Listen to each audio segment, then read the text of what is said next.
시간이 되었습니다. 다 함께 일어나셔서 묵도 드리심으로 5월 9일 어버이 주일 2부 예배를 하나님께 드리겠습니다.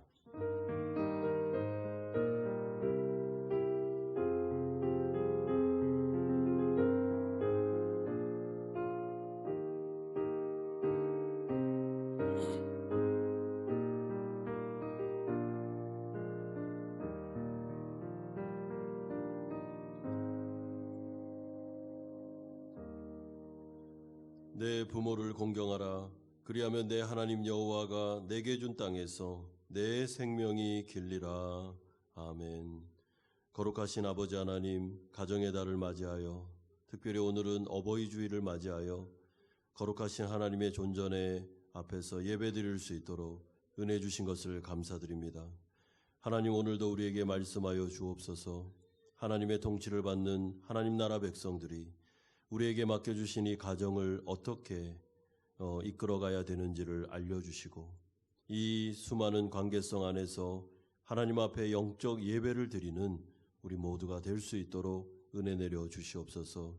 아버지 하나님, 가정의 달을 맞이하면서 우리가 가정을 돌아봅니다. 우리 가정이 주 안에서 행복하게 하여 주시고, 그로 인하여 내 자신이 희생하고 정말 가족들을 섬기는 마음으로 나아갈 수 있도록 성령 충만함을 허락하여 주시옵소서. 이 예배의 시종을 주님께 의탁드리고 예수님의 이름으로 기도드리옵나이다. 아멘. 사도신경으로 신앙고백 드리겠습니다. 나는 전능하신 아버지 하나님 천지의 창조주를 믿습니다. 나는 그의 유일하신 아들 우리 주 예수 그리스도를 믿습니다.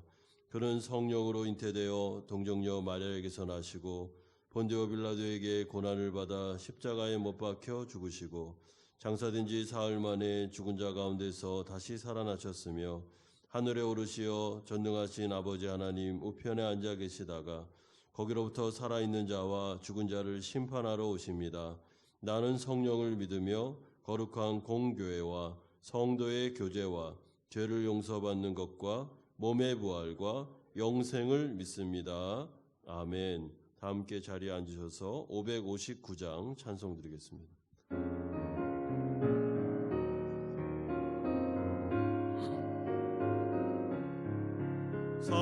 사철의 봄바람 불어있고 하나님 아버지 모셨으니 믿음의 반석도 든든하다. 우리 집 즐거운 동산이라. 고마워라 임마누엘. 예수만 섬기는 우리 집. 고마워라 임마누엘. 복되고 즐거운 하루하루. 어버이 우리를 고이시고 동이들 사랑에 뭉쳐있고 기쁨과 서름도 같이 하니 안간의 초가도 천국이라. 고마워라 임마누엘. 예수만 섬기는 우리 집. 고마워라 임마누엘. 복되고 즐거운 하루하루. 아침과 저녁에 수고하여 다 같이 일하는 온 식구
언제나 저희를 사랑하시고 한 주 동안 저희를 지켜주신 하나님 아버지 감사를 드립니다. 죄인일 수밖에 없던 저희를 이 자리에 불러주시고 저희의 삶의 자리인 베트남에서 하나님의 은혜를 경험하며 예배를 드리게 하심을 감사드립니다. 하지만 하나님 아버지, 저희가 살아가면서 하나님을 기억하지 못하고 저희의 욕심과 의지대로 살아가려 하였고 하나님의 정결한 그릇이 되지 못한 채 나의 생각과 고집대로 세상의 부와 명예를 쫓았으며 어느 순간 저희도 모르게 세상의 기준으로 행복과 만족을 찾으려 했음을 고백합니다. 이러한 저희의 모습을 용서하여 주시고 오늘 예배를 통해 하나님께서 저희에게 허락하시는 참 사랑과 행복, 평안함을 경험할 수 있게 하여 주시옵소서. 하나님 아버지, 현재 세상은 코로나라는 사태를 통하여 그동안 우리가 중요하게 생각했던 삶의 방식과 세상적인 목표들이 얼마나 허망하고 의미가 없음을 깨닫습니다. 이러한 시간들을 통하여 저희가 단순히 예전의 삶으로 돌아가기를 기다리고 있는 것이 아니라 주어진 현재의 삶을 통하여 하나님께 주시는 참 사랑을 깨닫게 하시고 우리들의 삶의 목표가 작은 일에 충성하는 가치 있는 삶이 되게 하셔서 주님께서 허락하시는 이런 삶들을 너무나 소중히 생각하고 감사하며 이와 함께 미래에 대한 소망을 품고 살아가게 하시옵소서. 이러한 작은 그리스도인들의 삶이 모이고 모여 하나님의 원대한 계획하심을 위해 사용되게 하시고 그 가운데 우리 싸이공 한마음교회가 있게 하셔서 시냇가의 신기운 나무가 과실을 맺고 잎사귀가 마르지 않는 역사가 우리 교회 가운데 있게 하여 주시옵소서. 사랑하는 우리 조국 대한민국과 또한 가족들 또한 이 땅의 베트남을 위해 기도합니다. 코로나로 소망을 잃어버리고 힘들어하는 많은 주님의 백성들이 있사오니 힘든 가운데서도 소망의 문을 열어주시고 각 개개인의 아픔을 치유하여 주셔서 영적인 회복을 통하여 하나님 앞에 무릎 꿇는 역사가 일어나게 하여 주시옵소서. 또한 이곳에서 자라나는 중고등부 학생들을 잊지 않으시고 척박한 환경이지만 하나님을 경험해 나가는 인생의 소중한 시간들이 될 수 있도록 강건하게 이들을 지켜주시고 특별히 고3 학생들에게도 함께 하셔서 진로를 고민하고 결정할 때 주님께서 이들을 돌보시고 하나님의 계획하심과 섭리하심이 함께할 수 있도록 역사하여 주시옵소서. 오늘도 주님의 말씀을 선포하실 나성혁 담임 목사님에게도 함께해 주시고 영육간의 강건함으로 지켜주시며 선포하는 말씀 가운데 하나님의 비밀을 깨닫고 성령으로 기름 부음을 받는 예배 시간이 되게 하여 주시옵소서. 그의 예배를 위해 수고하는 모든 성도들을 기억하여 주시고 지켜주실 것을 믿사오며 이 모든 말씀 거룩하신 우리 주 예수 그리스도의 이름으로 기도드립니다. 아멘.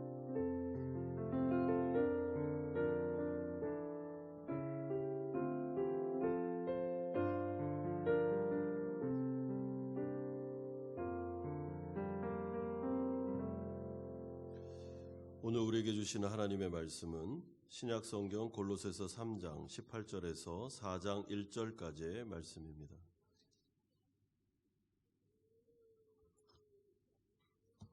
골로새서 3장 18절에서 4장 1절까지의 말씀 한 절씩 교독하겠습니다. 아내들아 남편에게 복종하라. 이는 주 안에서 마땅하니라. 자녀들아 모든 일에 부모에게 순종하라. 이는 주 안에서 기쁘게 하는 것이니라. 종들아 모든 일에 육신의 상전들에게 순종하되 사람을 기쁘게 하는 자와 같이 눈가림만 하지 말고 오직 주를 두려워하여 성실한 마음으로 하라.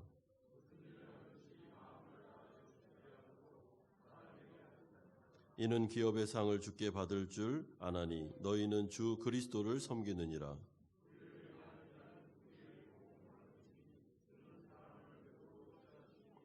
4장 1절 같이 읽겠습니다. 상전들아 의와 공평을 종들에게 베풀지니 너희에게도 하늘의 상전이 계심을 알지어다. 아멘. 5월은 가정의 달입니다. 가정은 하나님의 창조 질서에 따라서 하나님께서 세우신 하나님 나라 백성들이 거룩한 하나님의 통치를 이 땅 가운데 구현해내기 위한 가장 작은 단위의 공동체라고 말할 수 있습니다. 하나님은 믿는 우리가 이 땅 가운데 어떻게 살아야 되는지 하나님 나라 백성들의 윤리에 대해서 성경에 기록해 놓으셨습니다. 대표적인 것이 십계명이라고 말할 수 있고 십계명과 또한 토라, 하나님께서 주신 모세오경, 또한 이것을 적용하는 성경 전체가 하나님의 백성들의 윤리를 말씀한다고 생각할 수 있습니다. 오늘은 특별히 어버이주일을 맞이하면서 우리는 골로새서의 말씀을 통해 가정 안에서의 관계성에 대해서 살펴볼 생각입니다. 어떻게 해야지 하나님께 영광 돌리는 가정을 세울 수 있는지, 그 원리가 무엇이고 방법은 무엇인지 배워보는 것이 중요합니다. 우리가 오늘 살펴볼 이 골로새서는 사실은 전체의 문맥과 맥락을 잘 이해해야지만 오늘 말씀을 이해할 수 있습니다. 이것을 신학적인 사고라고 말합니다. 그러므로 오늘 본문으로 들어가기 위한 열쇠가 3장 17절 말씀에 나옵니다. 또 무엇을 하든지 말에나 이래나 다 주 예수의 이름으로 하고 그를 힘입어 하나님 아버지께 감사하라.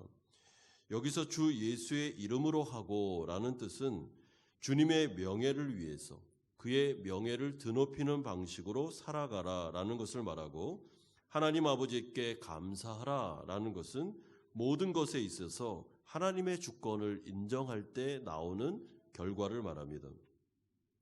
하나님의 주권을 인정하는 사람은 하나님께 감사하는 인생을 살아갈 수 있습니다. 우리가 이 세상을 살아갈 때 하나님이 나를 이 직장으로 보내셨고 저 사업처를 하게 하셨으며 우리 사이공 한마음 연합교회로 인도하셨다. 이것이 하나님의 주권적인 섭리다라는 것을 인정하게 될 때 우리는 감사가 거기에서부터 출발한다는 것을 알게 됩니다. 여러분, 감사하지 못하는 사람들의 특징이 무엇입니까? 하나님의 주권을 인정하지 못하는 것이죠.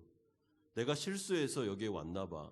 그래서 이렇게 어려움을 당하는 거야. 이것은 하나님의 뜻에서 벗어난 거야 하면서 자꾸만 마음속에 불평과 원망의 마음을 쌓게 되는데, 그것은 하나님 나라 백성들이 해야 될 일이 아닙니다. 우리는 부르심에 감사합니다. 이곳에 보낸 것은 우연이 아닙니다. 모든 것들이 하나님의 섭리 안에서 이루어졌기 때문에 감사로 출발합니다. 그리고 하나님의 영광을 위해서 살아가는 것입니다. 나의 이름을 드높이기 위해서 우리는 그 직장과 사업장에 가는 것이 아니고 가정을 이루는 것이 아닙니다. 가정을 통해 하나님의 영광을 위해서, 사업을 장에 하나님의 영광을 위해서, 이 교회가 하나님의 영광을 위해서 존재하게 되는 것이죠. 그러므로 이러한 맥락 속에서 우리는 오늘 가정을 통하여 하나님께서 가정을 어떻게 아름답게 세워야 되는지를 원리를 알려주시는 그 말씀을 신학적으로 우리는 사고할 필요가 있습니다. 첫 번째로 우리가 살펴볼 내용은 남편과 아내의 관계에 대해서 3장 18절에서 19절까지 말씀합니다. 먼저 오늘 본문은 아내들에게 명령하고 있습니다. 3장 18절을 보십시오. 아내들아 남편에게 복종하라. 그런데 여기서 말하는 이 복종은 비인격적인 강제적인 굴종을 뜻하는 것이 아닙니다. 여러분, 지금 이 본문이 들려주고 있는 이 시대는 헬라 문화권의 가부장적인 사회였습니다. 그렇기 때문에 아내가 만약에 남편이 마음만 먹으면 아내를 종처럼 부릴 수 있는 시대가 바로 이 시대입니다. 그렇기 때문에 사도 바울은 단어를 선정하여 사용할 때도 아주 신중하게 선정하면서 이거는 굴종이 아니라 복종이라는 단어를 사용하므로 인격적이고 자발적인 순종을 말씀하고 있습니다. 마치 예수님께서 하나님 아버지를 사랑하고 존경함으로 자발적으로 아버지의 뜻에 순종하셨듯이 아내들은 마땅히 남편을 존중히 여기고 사랑하고 존경심을 가지고 그의 뜻에 대해서 복종하는 인생을 살아갈 때 하나님께서 제정하신 그 가정의 질서에 따라 그 가정이 아름답게 될 수 있다는 것이죠.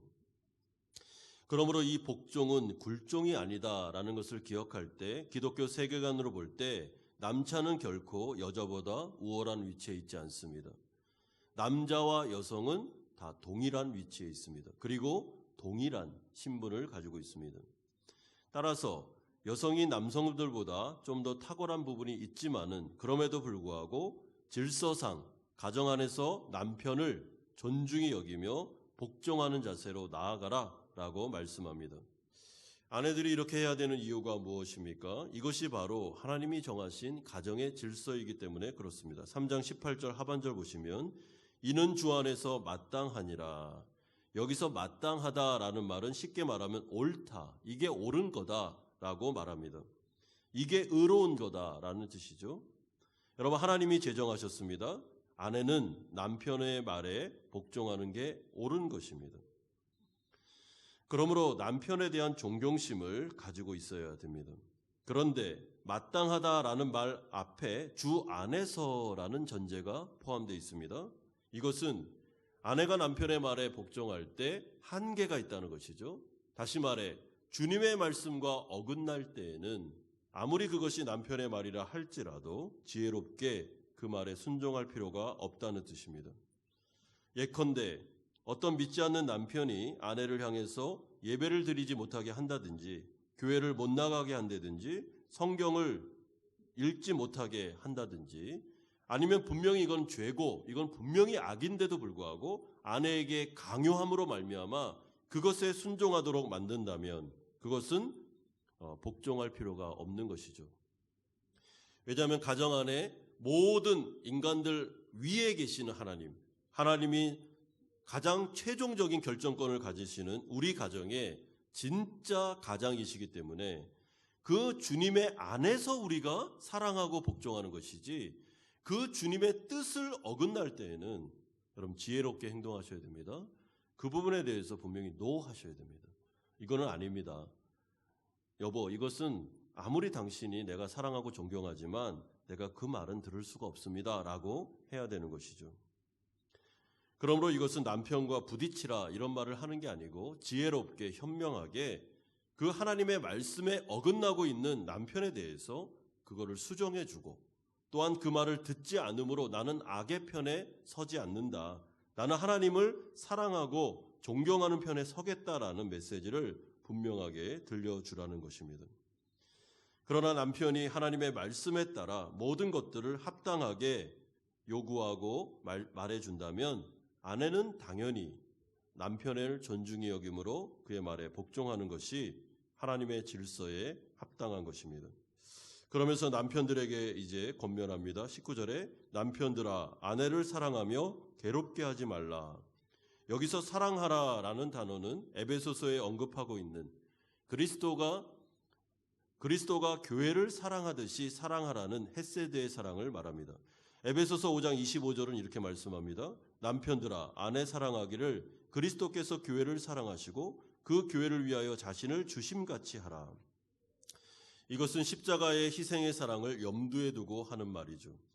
따라서 예수님께서 우리들을 위해서 자신을 희생하심으로 우리를 살리고 아름답게 하며 복주시기 위해서 자신의 모든 것들을 섬김의 자세로 나왔던 것처럼 남편들은 아내를 바라보면서 아내를 나에게 맡겨주신 하나님께 감사하고 이 아내를 살리고 행복하게 만들고 더 아름답게 만들기 위해서 남편은 자기를 죽이고 자기 십자가를 지며 섬김의 자세로 가야지만 아내가 살 수 있으며 아내를 사랑할 수 있다라는 것입니다. 여러분 이 당시에 이 말씀은 정말 어떻게 보면 획기적인 말씀입니다. 가부장적인 사회 안에서 남편들이 아내들을 억압하고 종처럼 부리는 그 사회 속에서 사도 바울이 하고 있는 말이 무엇입니까? 그것은 세상이 하는 것이고 하나님의 백성들은 절대로 그런 명령을 준 적이 없다라고 아주 단호하게 말합니다. 아내를 살리고 아름답게 해주며 더 풍성한 삶을 살 수 있도록 너 자신을 죽여라. 이것이 바로 남편을 향한 하나님의 책임, 하나님의 명령인 것이죠. 그렇게 하기 위해서 구체적으로 남편들은 아내를 괴롭히면 안 됩니다. 여기서 괴롭게 하다라는 동사는 마음의 상처를 입히다, 마음의 쓴뿌리를 갖게 하다, 분함과 가혹함을 당하게 하다라는 뜻을 가지고 있습니다. 그러니까 자기에게 주어진 힘과 권위로 아내를 누르지 말라는 것입니다. 아내는 연약한 그릇입니다. 비유로 따지면 크리스탈 찻잔과 같습니다. 그렇기 때문에 아주 사소로운 말이나 눈빛이나 여러 가지 것들을 통해서도 금이 짜짜짜짜 갈 수 있습니다. 그러면 여성들의 감정선은 남성들의 감정선하고 다릅니다. 그래서 남편들이 나 몰라서 그랬는데요 라고 말하는 것은 죄송한 말이지만 좀 무식한 표현입니다. 그럼 모르면 안 됩니다. 알아야죠. 결혼을 하고 나면 아내들이 어떤 선에서 감정의 상처를 받고 마음에 그 찢어짐을 당했는지를 배워야 됩니다. 그래서 성경을 읽어야 되고 책을 읽어야 되고요. 그리고 상대방이 어떤 감정선을 갖고 있고 나와 어떻게 다른지 정도는 우리가 공부를 해야 되는 것이죠. 여성들은 남성과 달라서 마음의 상처를 잘 입습니다.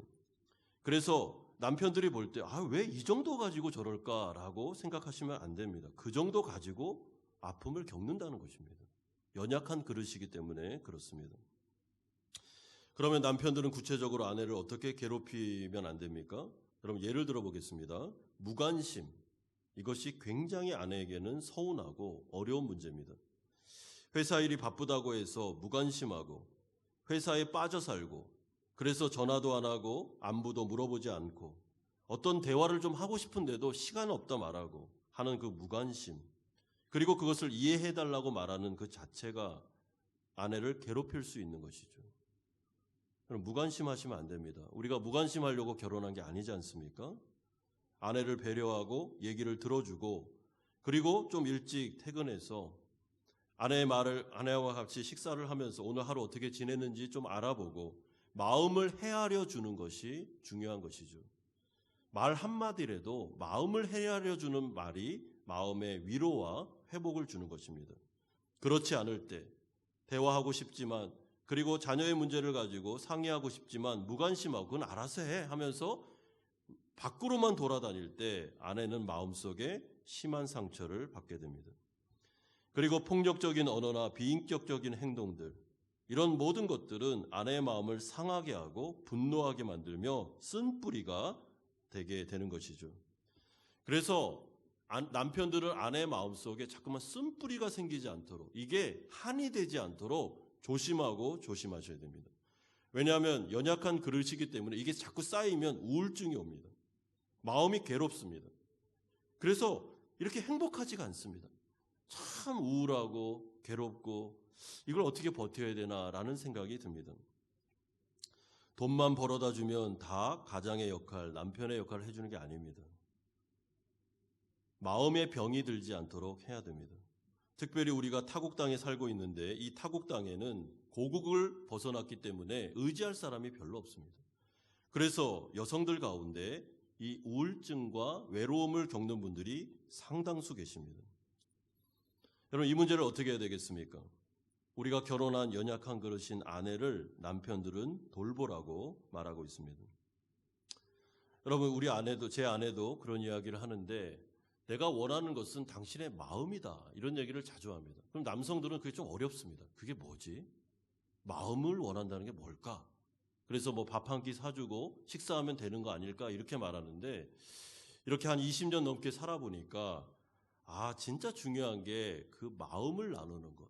그러니까 따뜻한 말 한마디를 해주고 이해해주고 들어주고 그러면서 그 마음을 만져주고 하나님 앞에서 함께하는 시간, 이런 것들이 중요하겠구나라는 생각을 요즘에 많이 깨닫습니다. 그러므로 사도 바울은 한 가정의 가장들에게 가장 노릇, 남편 노릇을 잘 하라고 명령합니다. 여러분 이 명령의 이 부분들을 잘 보면은 무게중심이 남편에게 가 있습니다. 왜 그럴까요? 남편이 힘이 있고 남편이 더 권세가 있기 때문에 그런 것이죠. 그러니까 기독교 세계관은 항상 가진 자가 연약한 자들을 돕는 구조로 되어 있습니다. 이게 기독교 세계관입니다. 왜 그에게 돈을 줬고 힘을 줬고 권세를 줬겠습니까? 그것을 가지고 연약한 자들을 누르고 학대하라고 준 게 아닙니다. 하나님이 그것을 이양하신 것은 그 책임을 다해서 연약한 자들을 돌보고 이들이 유익하게 행복하게 살아갈 수 있도록 하기 위해서 주신 것이지 자신의 권한을 남용하지 마라라는 것이 기독교 세계관인 것이죠. 두 번째로 부모와 자녀와의 관계를 20절에서 21절에 말씀하고 있습니다. 먼저 자녀에게 말하고 있습니다. 20절에 자녀들아 모든 일에 부모에게 순종하라. 이는 주 안에서 기쁘게 하는 것이니라. 여기서 모든 일에라는 것은 하나님의 말씀과 뜻에 일치하는 부모의 모든 가르침을 말합니다. 그러니까 이 말 속에서부터 이미 한계가 정해져 있는 것이죠. 만약에 부모님이 권위자로서 자녀에게 하나님의 말씀에 어긋나는 것을 자꾸만 명령하거나 교훈할 때는 들으면 안 됩니다. 여러분 똑같습니다. 교회 나오지 못하게 하거나 하나님을 섬기지 못하게 하거나 성경책을 못 읽게 할 때 부모님의 말씀에 순종하라고 그랬으니까 오늘부터 교회 안 나가고 순종해서 하나님 아버지의 뜻대로 해야 되겠다. 그렇게 하시면 안 됩니다. 부모님 위에 하나님이 계신 것이죠. 하나님이 가정의 최종 권위자십니다. 그러므로 부모는 하나님의 말씀에 입각하여 자녀를 양육해야 됩니다. 그리고 그럴 때 자녀들은 그 말에 순종하는 것이 하나님께서 주시는 질서다라고 말하고 있습니다. 그러므로 아무리 부모님이라 할지라도 자녀에게 죄와 악을 조장할 때는 그 자녀는 아주 경건한 마음으로 그리고 겸손한 마음으로 그것을 거부해야 됩니다. 그 죄에 대해서 동참하면 안 되는 것입니다. 이것이 바로 하나님이 정하신 영적인 질서입니다. 여러분, 자녀들이 부모에 대해서 대항하고 분명히 이것은 합당한 교훈임에도 불구하고 그리고 부모가 연장자로서 하나님의 말씀에 따라 그들의 기질을 꺾고 그들이 순한 길로 의로운 길로 갈 수 있도록 지도함에도 불구하고 이 부분에 대해서 자녀가 부모의 말에 순종하지 않는다면 그것은 책망받아야 될 일입니다. 굉장히 잘못하는 겁니다. 그 위에 있는 하나님을 무시하는 태도가 되는 것이죠. 그러므로 교회 학교에 있는 교사들과 또한 부모님들은 마땅히 자녀들을 순종하는 법을 가르치십시오. 그들이 하나님을 경외하는 마음으로 부모를 사랑하고 존중히 여기는 마음을 가르쳐야 됩니다. 가정 안에서도 가르치고 교회는 확대된 가정이기 때문에 교회 안에서도 마땅히 자녀들에게 부모에 순종하는 법을 가르쳐줘야 됩니다. 그렇다면 부모들은, 아비들은 자녀들을 어떻게 대해야 되겠습니까? 21절에 보면 아비들아 너희 자녀를 노엽게 하지 말지니 낙심할까 함이라. 여기서 노엽게 하지 말라라는 말은 분노하게 하지 말라, 원한을 갖도록 하지 말라, 억울한 마음을 갖도록 하지 말라는 뜻입니다. 그러니까 부모가 이 당시에 가부장적인 사회에서 특별히 아버지들이 너무 많은 권한과 너무 많은 힘을 가지고 있었기 때문에 자녀들을 거의 종처럼 학대하고 억압할 수 있었다는 것이죠. 그렇게 하지 말라는 것입니다. 여러분, 부모는 하나님으로부터 자녀를 위임받은 선물로 받은 자입니다. 내 자녀이지만 내 자녀가 아닙니다. 하나님의 자녀죠. 그래서 이 아이가 성장해서 부모를 떠날 때까지 우리가 이 아이를 위임받아서 하나님의 뜻에 따라 하나님의 사랑과 섬김을 통해서 이 아이를 잘 양육하여 이 아이가 이제 성장해서 부모를 떠나서 진짜 성인이 되어 자신의 인생을 살아갈 수 있도록 그 기간까지 우리가 도와주는 것입니다.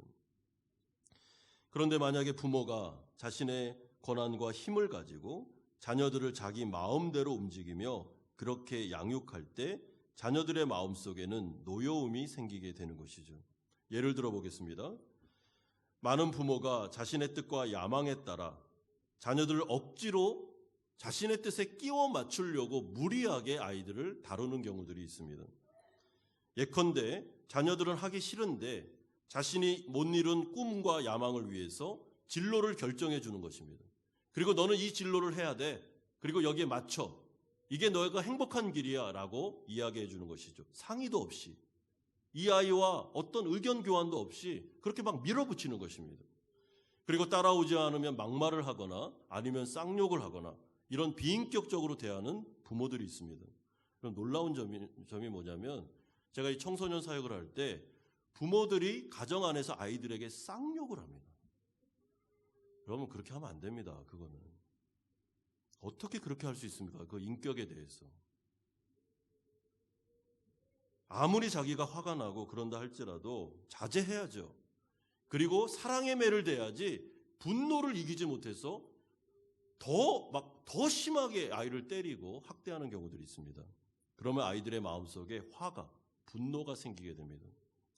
제가 예전에 어떤 책을 하나 읽었는데 그 심리학 책에 상담자가 한 사람을 이렇게 상담하는 내용이었습니다. 실제 있었던 일인데 이 사람은 부모가 자신이 의사가 되기를 원했기 때문에 어렸을 때부터 의사가 되는 교육을 시켰다고 합니다. 그런 다음에 계속해서 너는 의사가 돼야 돼 라고 이 아이를 이제 밀어붙인 거죠. 그래서 자기가 어렸을 때 힘이 없기 때문에 대항할 수 없기 때문에 그것을 했습니다. 그리고 난 다음에 나중에 의사가 됐습니다. 그리고 부모님이 너무 기뻐서 그 아이에게 병원을 하나 차려줬습니다. 바로 원장이 된 것이죠. 그때 어떤 일이 일어났겠습니까? 이 사람이 의사가 되고 원장이 된 그날, 첫 출근하는 그날 부모님에게 전화를 했습니다. 이제는 됐죠, 부모님.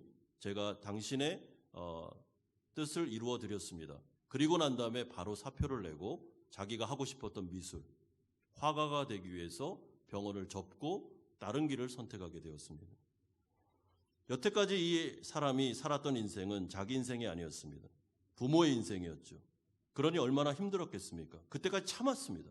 그리고 해드렸습니다. 그리고 난 다음에는 이제 그만, 됐죠. 이제는 제가 당신의 뜻을 이루어 드렸습니다. 이제는 내가 나의 길을 가겠습니다 하고 미술의 길로 접어들었다라는 책을 읽은 적이 있습니다. 그 안에 있었던 화와 분노가 사실은 부모에게 보복한 것입니다. 여러분, 그 책을 썼던 상담자가 그렇게 하지 말라고 부모들에게, 제발 당신의 그 좁은 액자에 아이들을 가두지 말라고 이야기하는 것을 제가 읽은 적이 있습니다. 왜 자녀들을 이런 식으로 양육하면 안 됩니까? 자녀들이 낙심하기 때문에 그렇습니다. 오늘 본문에 보면 낙심하게 된다라는 말의 의미는 의욕을 잃다, 용기를 잃다, 내면의 힘을 잃어버린다라는 뜻입니다.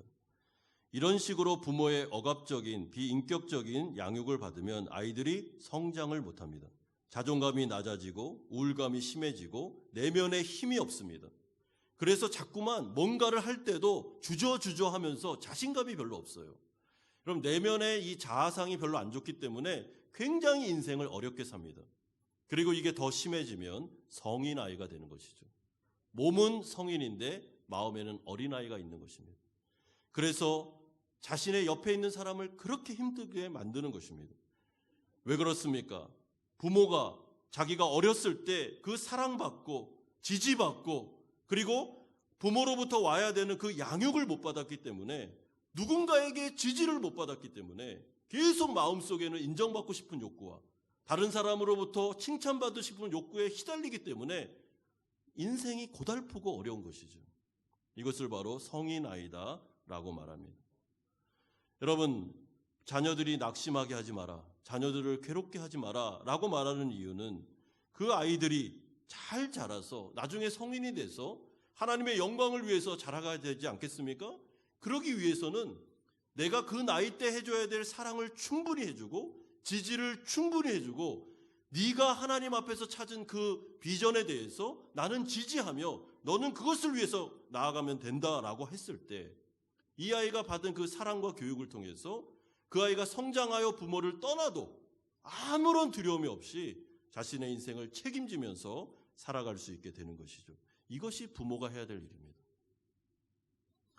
그러므로 우리는 항상 하나님을 두려워함으로 나에게 맡겨진 이 자녀가 하나님의 자녀임을 생각하면서 하나님이 이들에게 원하는 비전, 하나님이 원하시는 뜻에 따라 내 아이들이 잘 자라갈 수 있도록 도와주고 배려해주고 사랑해주고 격려해줘야 되는 것입니다. 절대로 자녀들의 마음을 노하게 하지 마십시오. 절대로 자녀들을 여러분들의 그 좁은 액자에 가둬두지 마십시오. 그들에게 자유를 주십시오. 하나님이 하도록 하십시오. 그리고 이해해 주시기 바랍니다. 여러분, 자녀들이 하는 말을 어리다고 해서 무시하지 마십시오. 들어주십시오. 그들이 하는 그 말에 대해서 좀 생각을 하십시오. 그리고 내가 하나님 안에서 자기를 부인하고 자기 십자가를 짐으로 그 아이의 성향과 기질에 맞게 하나님이 하시는 일을 할 수 있도록 도와주시기 바랍니다. 마지막 세 번째로 주인과 종의 관계에 대하여 3장 22절에서 4장 1절까지 말씀합니다. 그런데 주인과 종의 관계는 이 당시에는 가정 안에 있었던 아주 기본적인 관계였습니다. 그러나 이 말씀은 우리 시대에는 그대로 적용할 수가 없습니다. 왜냐하면 우리 시대에는 종과 주인의 관계가 없습니다. 그렇기 때문에 이 말씀은 좀 사회적으로 확대해서 우리가 이해하고 적용할 필요가 있습니다. 4장 1절에서 상전들에게 이렇게 말합니다. 상전들아, 의와 공평을 종들에게 베풀지니 너희에게도 하늘의 상전이 계심을 알지어다. 이 당시에 상전들, 주인들은 종들을 대할 때 자신의 소유물, 물건 취급을 했습니다. 그러니까 어떤 기계로 따지면 한 부품 정도로 생각을 한 것입니다. 그래서 자신의 재산 목록 하에 종들이 있었습니다. 이들은 인격적인 대우를 받지 못했습니다. 물건 취급받았습니다. 그런데 지금 사도 바울이 같은 교회 안에 있는 상전들 주인들에게 어떤 견면의 말씀을 하고 있습니까? 절대로 상전들은 종들을 물건 취급하지 마라. 인격적으로 대하라고 말하고 있습니다. 그들은 부품이 아니며 그들은 재산 목록이 아니다. 그들은 한 형제 자매임을 기억하라고 말씀합니다. 4장 1절에서 의와 공평을 종들에게 베풀라. 이 말은 의와 공평은 하나님의 성품을 말하는 것이죠. 그러니까 하나님을 닮아가서 하나님이 한 사람에 대하여 이 창조된 피조물을 하나님의 형상대로 빚어진 귀한 존재로 여기듯이 너희들도 그들을 사랑하고 의와 공평으로 대하라 라고 말씀합니다. 이것은 종들을 인격적으로 하나님의 시각으로 대하라는 것을 말하는 것이며 질서를 무시하는 것은 아닙니다. 여러분, 사도 바울이 질서를 무시하지 않습니다. 질서를 유지하고 있습니다. 그러나 그렇다고 해서 성경이 무슨 노예제도를 옹호한다 이렇게 보셔도 안 됩니다. 노예제도 옹호하지 않습니다. 성경은. 한 인격과 사람의 그 존엄성에 대해서 가장 가치 있게 여기는 종교가 기독교입니다. 그러므로 그 배경 안에서 문화를 무시하지 않는 선에서 지금 교훈을 주고 있는 것이죠. 따라서 이 말씀은 주인들에게 아주 어떻게 보면 정말 충격적인 말이 되는 것입니다. 이것을 좀 확대 적용해 보면 그렇습니다. 물론 우리가 종은 아니지만 우리가 사회생활을 할 때 우리는 직장과 사업처 안에서 우리의 상사가 있고 우리는 부하로서 이 직장 생활을 할 수가 있습니다. 그럴 때 사장님이나 CEO들, 그러니까 관리직에 있는 분들은 절대로 그 밑에 있는 분들에 대해서 하대하거나 물건 취급하거나 비인격적으로 대하시면 안 됩니다. 여러분, 세상이 그렇게 한다고 해서 크리스찬들까지 그렇게 하시면 안 됩니다. 인종차별은 절대로 하면 안 됩니다. 가슴 아픈 일이 무엇입니까? 미국에서 인종차별이 일어나고 있죠? 그것은 성경적이지 않습니다. 비인격적입니다. 그러므로 부하들을 생각할 때 의와 공평으로 하나님의 마음으로 그들을 인격적으로 대하며 존중히 여기며 우리 회사의 부품이 아니고 재산 목록이 아닙니다. 그렇게 생각하는 사람들이 있다면 그것은 비성경적이고 비윤리적입니다. 존중히 여기셔야 됩니다. 그럴 때 그 사회가 아름답고 행복한 것이죠. 그렇다면 이 당시의 종들을 향해서는 하나님이 뭐라고 명령합니까? 3장 22절 보십시오. 종들아, 모든 일에 육신의 상전들에게 순종하되 사람을 기쁘게 하는 자와 같이 눈가림만 하지 말고 오직 주를 두려워하여 성실한 마음으로 하라. 23절에 무슨 일을 하든지 마음을 다하여 주께 하듯 하고 사람에게 하듯 하지 말라. 자, 3장 22절에서 23절을 이해하시려면 그 안에 있는 신학적인 사고를 아셔야 됩니다. 어떤 신학입니까? 부르심에 감사하는 것이죠. 그러니까 종들, 우리는 종이 아니죠. 우리는 직장에서 일을 하거나 할 때 종의 신분으로 일하지 않습니다. 제가 좀 확대해서 지금 적용을 하는 것입니다. 우리 사랑하는 성도들이 가정에서 있거나 아니면 직장을 다니거나 사업장을 다니거나 아니면 사회생활을 할 때 크리스찬들에게 있어서 가장 중요한 그 신학이 뭐냐면 하나님이 나를 이곳으로 부르셨다는 생각입니다. 부르심에 대한 감사함입니다. 여러분, 여기에서부터 첫 단추가 잘못 끼워지면 계속 불평이 나옵니다. 그리고 계속 힘들어집니다. 하나님이 나를 이 직장으로 부른 것입니다. 하나님의 그 섭리 안에서, 하나님의 뜻 안에서 그 일이 일어난 것이죠. 여러분, 그 안에 들어갔는데 어려움이 있습니다. 굉장히 힘이 듭니다. 비인격적으로 나를 대할 때도 있습니다. 하나님을 믿지 않는 사람이기 때문에 막 부품처럼 나를 여기기도 합니다. 그런다 할지라도 하나님이 나를 여기에 불렀다면 하나님 앞에서 일하는 것처럼 하라는 것입니다. 사람의 눈치를 보고 사람에 있을 땐 잘하고 없을 때는 못하고 이런 식으로 일하지 말라는 것이죠. 그것은 하나님의 백성들로서 해서는 안 되는 일이다라고 말합니다. 여러분, 여기서 성실한 마음으로라는 것은 일편단심, 한결같은 마음, 현재 최선을 다하는 마음을 말합니다. 하나님이 나를 여기에 보내셨기 때문에 이 어려운 순간에도 나는 주님을 믿고 나에게 주어진 현재를 최선을 다해서 살아가겠다라는 마음으로 사람이 보든 안 보든 거기에서 주님이 보는 것처럼 행동하고 삶을 살아가라는 것입니다. 여러분, 이것이 얼마나 어려운지는 우리가 다 압니다. 사실은 너무나도 비윤리적인 대접을 받을 때 견디기가 힘듭니다. 그래서 하나님의 도우심과 하나님의 은혜가 필요한 것이죠. 그런데 그때 하나님이 주시는 보상이 무엇입니까? 24절 보십시오. 이는 기업의 상을 주께 받을 줄 아나니 너희는 주 그리스도를 섬기느니라. 여러분, 우리는 1차적으로 사람을 섬기는 자들이 아닙니다. 우리는 그리스도를 섬기는 자들입니다. 그분이 나에게 이 직장을 보냈기 때문에 그리스도를 섬기는 마음으로 직장을 섬기는 것입니다. 그런데 그럴 때 하나님이 주시는 상급은 기업의 상을 주겠다고 말하는데 이것은 정당한 보상을 말합니다. 여러분, 이 일을 통해서 하나님은 정당하게 보상해 주실 것입니다. 우리에게 물질을 주시고 가정에서 살아갈 수 있는 양식과 돈을 주시며 또한 포괄적으로 의미하면 정당한 보상, 이 일을 통해서 우리를 연단하고 우리의 마음을 강하게 하고 우리를 점점 더 그리스도의 성품을 닮아가게 함으로 말미암아 하나님이 주시는 영적인 보상과 정신적인 보상까지도 다 선물로 주겠다라고 약속하십니다.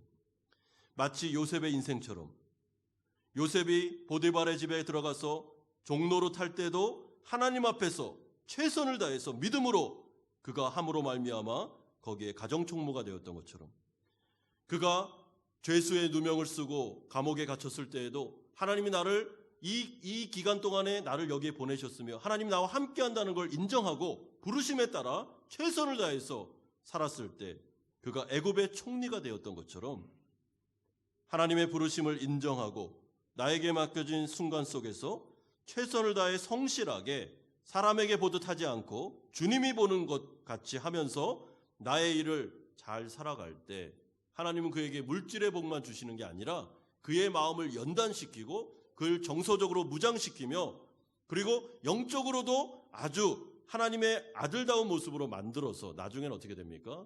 그런 사람들이 하나님의 능력으로 높은 위치로 가게 되는 것이죠. 그래서 우리가 신앙생활을 하실 때 여러분, 교회 안에서만 신앙생활을 잘하는 게 아닙니다. 우리는 가정 안에서, 직장 안에서, 사업장 안에서 영적인 예배를 드리셔야 됩니다. 모든 관계 안에서 주님의 뜻을 실천하셔야 됩니다. 하나님 앞에서 요셉처럼 이런 인생을 살아가면 때가 되면 하나님이 그 사람을 높입니다. 왜냐하면 준비되지 않은 사람은 절대로 높은 위치로 가면 안 됩니다. 거기 가면 준비되지 않은 사람은 너무 사람들을 힘들게 만듭니다. 여러분, 준비되지 않은 사람이 CEO가 되고 준비되지 않은 사람이 사장이 되고 목사가 되고 아니면 준비되지 않은 사람이 사회적으로 높은 지에 올라가면 너무 많이 밑에 있는 사람들을 힘들게 만듭니다. 거의 막 잡아요. 준비가 안 돼서 그렇습니다.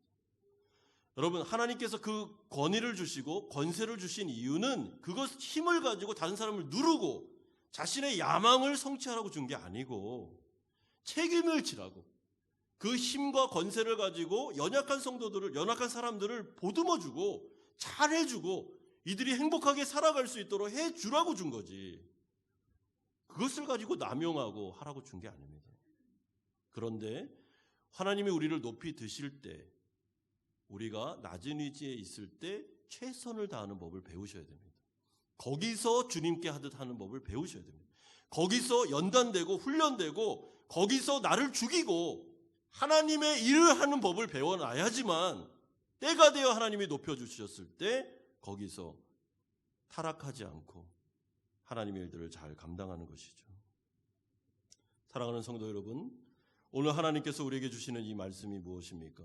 가정 안에서, 사회 안에서, 부부와의 관계 안에, 부모와의 관계 안에, 자녀와의 관계 안에서, 직장 동료들과 상사들과의 관계 안에서 주님 앞에서 하듯 내가 예배를 드리는 것처럼 성실하게 맡은 바 일에 대하여 최선을 다하면서 하나님의 말씀에 따라 행하라는 것입니다. 그러면 그것이 하나님의 명예를 위해서 하는 것이며 하나님이 영광 받으실 뿐만 아니라 그 사람은 부르심에 감사함으로 성실하게 자신의 삶을 살아가기 때문에 때가 되면 정당한 보상을 주고 그 사람을 높여주시면서 이제는 더 확장된 바운더리 안에서 하나님의 일을 할 수 있도록 해주신다는 것이죠.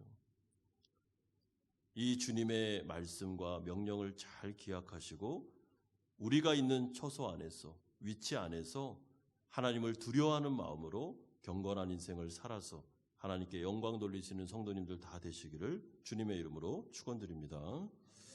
우리 같이 한번 기도하는 시간을 갖겠습니다. 첫 번째로 기도할 때 우리 남자 성도님들은 남편이자 가장이고 사회 안에서는 나에게 맡겨진 직위와 직무가 있습니다. 그런데 우리는 먼저 크리스찬입니다. 우리는 하나님의 백성들입니다. 하나님의 원리에 따라 우리는 관계성을 맺으셔야 됩니다. 저 사람은 그렇게 안 하던데요. 세상은 그렇게 안 하던데요. 이런 말을 하시면 안 됩니다. 우린 크리스찬입니다. 하나님은 아내를 사랑하라 하셨고 자녀를 분노하게 하지 말라고 하셨습니다. 그리고 사람을 인격적으로 대하라고 말씀하셨습니다. 그러지 못했다면 회개하고 다시 그렇게 살 수 있도록 다짐하십시오. 두 번째로 우리 여성분들은 한 가정의 아내이자 어머니 그리고 교회의 또 일꾼들입니다. 우리를 돌아보시고 우리가 남편에게 복종하고 있는지, 자녀들을 내 마음대로 양육하는 것은 아닌지, 교회 안에서 순종을 배워가고 있는지를 생각하십시오. 그리고 그렇게 살아가겠다고 다짐하시기 바랍니다.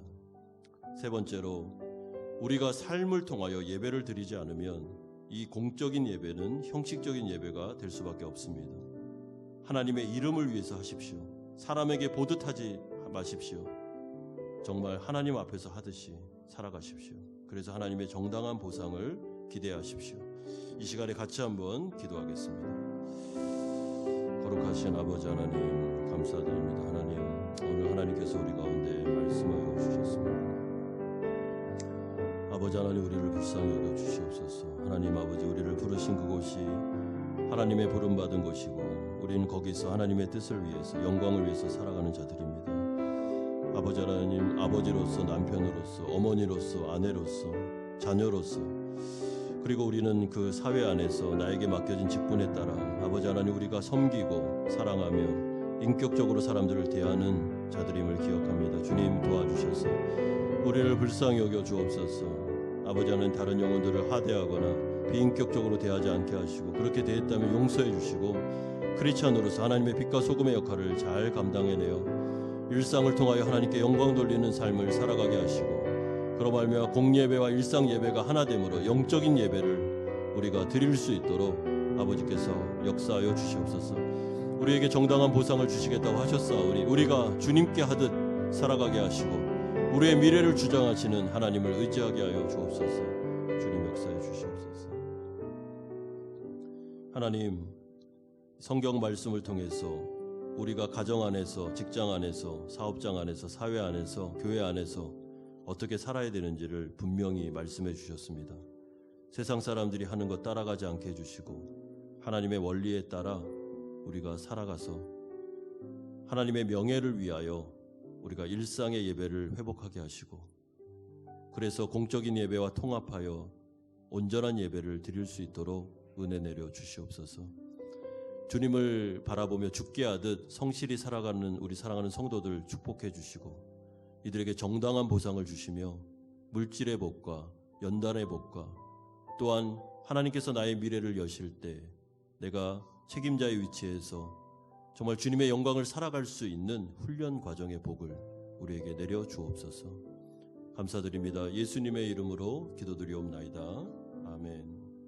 찬송가 213장 찬송 드리면서 준비하신 헌금을 하나님께 드리겠습니다.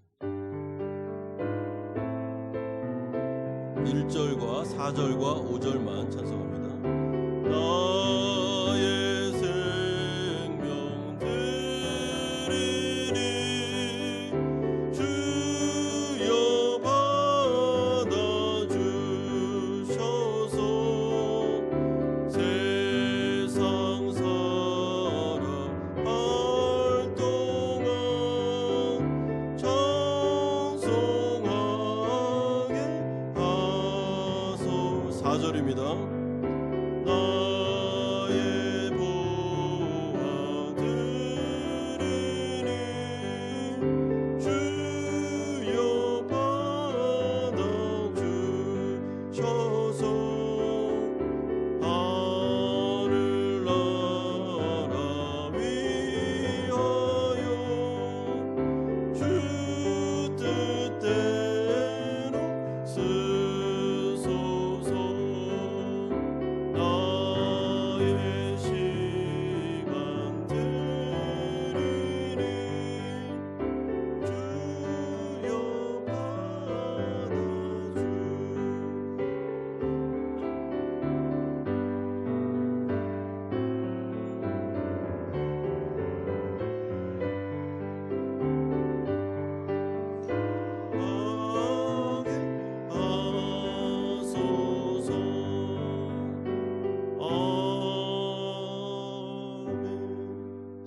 거룩하신 주님, 우리에게 소중한 가정을 주시고 사랑하는 배우자와 자녀들을 주시고 또한 일할 수 있는 일터를 주신 하나님께 감사를 드립니다. 감사의 마음을 담아서 11조로 주일헌금으로 감사헌금으로 목적이 있는 헌금을 드리오니 받아주시고 하나님의 나라를 위해서 아름답게 사용하여 주시옵소서. 우리 사랑하는 성도들의 일상을 붙잡아 주옵소서. 직장과 사업장에 불의한 일을 당하고 어려움을 당할 때마다 하나님께서 그 가운데 애낙골의 체험을 주시고 다시 힘과 능력을 주셔서 죽게 하듯 그 자신의 맡은 일들을 잘 감당할 수 있도록 은혜 내려주시고 정당한 보상을 주셔서 먹고 사는 일에 어려움이 없게 하시며 아버지의 은혜를 체험하는 그런 일터가 되게 하여 주옵소서. 우리 자녀들 하나님을 경외하고 부모를 존중히 여기는 자녀들 되기를 소망합니다. 아버지 하나님 어디 있든지 간에 이들이 하는 일에 복을 주시고 창조주를 기억하며 하나님의 나라의 일꾼들이 되게 하여 주옵소서. 특별히 몸과 마음이 아픈 우리 성도들 나사렛 예수 그리스도의 이름으로 안수하여 주시고 위로하여 주시며 하나님께서 치료와 회복과 완치의 역사를 이루어 주시옵소서. 아버지 하나님 요 근래 우리 사랑하는 성도들의 가정에 정말 장래가 많이 있습니다. 하나님께서 눈동자같이 보호하여 주시며 위로하여 주시고 하나님의 하늘의 격려가 위로하심이 충만히 임하게 하여 주옵소서. 예수님의 이름으로 기도드리옵나이다. 아멘. 광고 말씀드리겠습니다. 코로나19가 우리 베트남에서 확진자가 나옴으로 인해서 우리 북부 쪽에 좀 많이 나왔습니다. 그래서 동사무로서부터 모든 층에서 우리가 예배를 드릴 수는 있지만 1m 간격을 유지하고 마스크를 반드시 착용하고 손 소독이나 여러 가지 방역을 잘해달라는 통보를 받았습니다. 그래서 저희가 지금 X자 표시를 하고 있는데요. 이렇게 띄어서 앉아주시기를 바랍니다. 그래서 주중 예배는 새벽, 수요, 금요 예배는 모든 예배를 정상으로 운영할 수 있고요. 주일 예배도 우리 일부 예배 때 우리 항존직과 목자분들 많이 참석해 주셔서 이렇게 인원이 분산한 데서 예배를 드리면 가능할 것 같습니다. 특별히 주일학교 예배는 유아유치부와 유년부 초등부는 이번 주에는 비대면 예배, 영상으로 예배를 드리기로 하였습니다. 그리고 중고등부는 이렇게 스위치를 해서 이렇게 반 정도의 인원이 예배를 드리고 성경 공부하고 이렇게 나눠서 예배를 드리도록 하고 있고요. 청년부는 인원이 많지 않기 때문에 부서별로 예배가 가능한 상태입니다. 그래서 찬양대, 할렐루야 찬양대와 찬양팀은 당분간 운영하지 않도록 하겠습니다. 예배를 참석하지 못하는 분들을 위해서 11시에 풀 영상을 보내드리도록 하겠습니다. 주일 및 주중 차량은 정상적으로 운행을 하겠습니다. 내일 교회 협의회에 우리 목사님들과 사모님들, 한인교회 목사님들, 사모님들이 모여서 원례를 하게 되는데 오전 11시에 지하 교육관에서 저희들이 모임을 저희 교회에서 갖도록 하겠습니다. 어버이 주일을 맞이해서 65세 이상 되시는 우리 분들께 교회에서 우리 행사부 주관으로 꽃다발하고 선물을 좀 준비했습니다.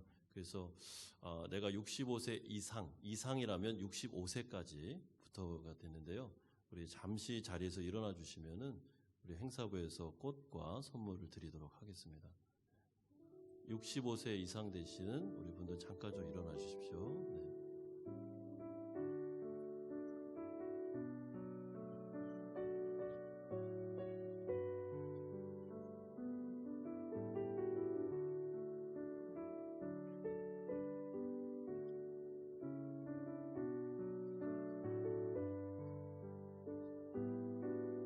예, 우리 박수로. 네,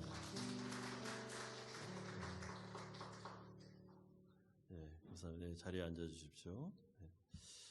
우리 일부 예배는 한 분도 안 계셨고요. 우리 3부 예배 때부터 다시 우리 감사하는 마음으로 전달해 드리도록 하겠습니다. 권사 피택자 교육이 8번째 만남입니다. 5월 13일 목요일 오전 9시에 3층 유치부실에서 모이도록 하겠습니다. 스크루테이프의 편지 6월 6일부터 시작되는 주일반 우리 홍선희 집사님에게 계속 신청해 주시면 감사하겠습니다. 우리 다 같이 일어나셔서 주기도문 찬양하고 축도로 예배를 마치겠습니다.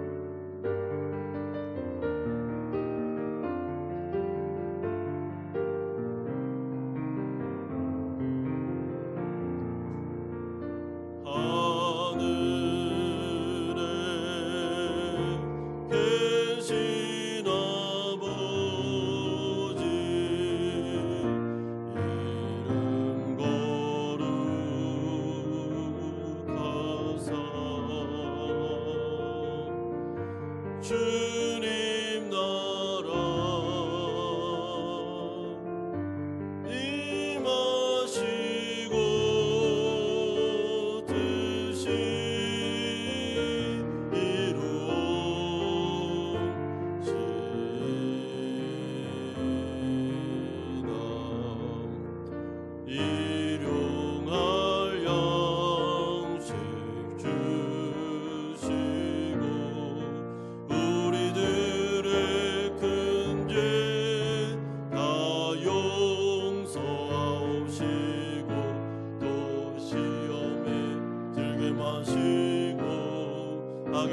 하나님 아버지의 사랑하심과 성령 하나님의 교통 충만하심이 하나님의 뜻에 따라 가정을 잘 이루어 하나님께 영광 돌리기를 소망하는 사랑하는 성도님들의 머리 위에와 이들의 가정과 직장과 사업처 위에 사랑하는 자녀들과 선교사님들 머리 위에 이제부터 영원토록 함께 있을지어다. 아멘.